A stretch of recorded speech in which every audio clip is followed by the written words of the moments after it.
Now, to everybody watching tonight, this midterm election has never been more important. I could say the most important midterm in our lifetime. Democratic leaders have utterly failed to stand up to the socialists that are actively destroying their own party.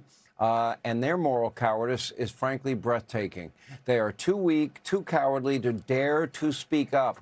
And now it'll be up to you in November, all of you watching, to stop the spread of socialism/Marxism at the ballot box in November.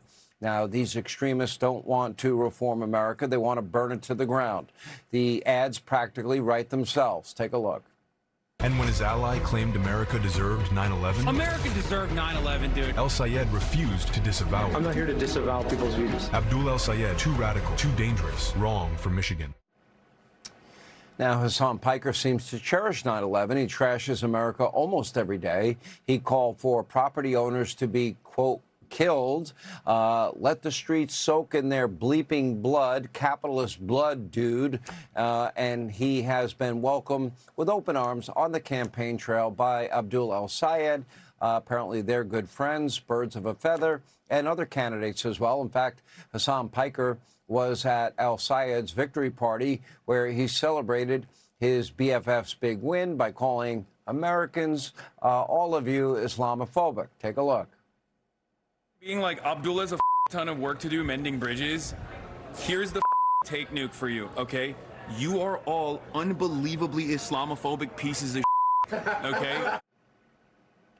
Now, for some reason, Abdul El Sayed was also angry after his win, trashing Americans who dared to pronounce his name wrong. Take a look.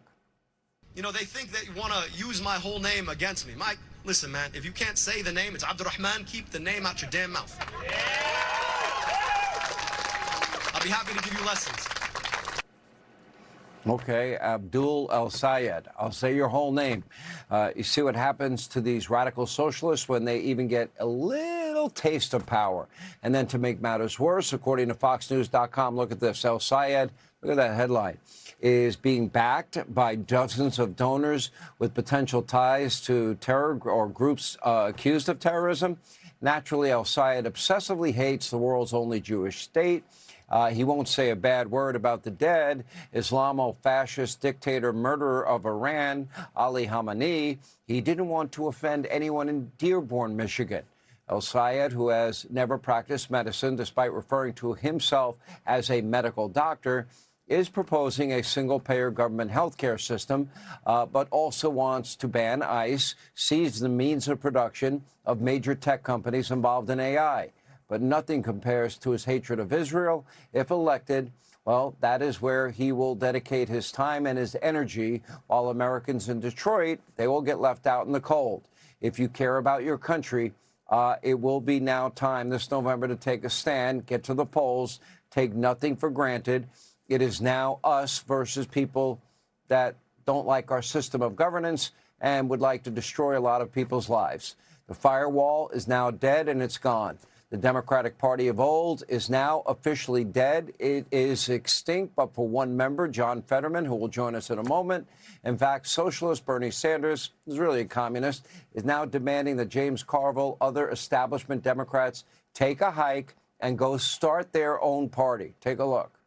When someone like James Carville says he doesn't want to be in the same political party as Hassan Piker, which one are you going to take?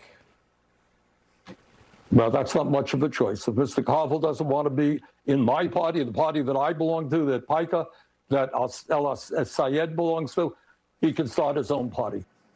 All right, thanks for watching. Check out my new podcast, Hanging Out with me, Sean Hannity. The big interviews, the debates you won't get anywhere else. Like and subscribe for new episodes every Tuesday and Thursday.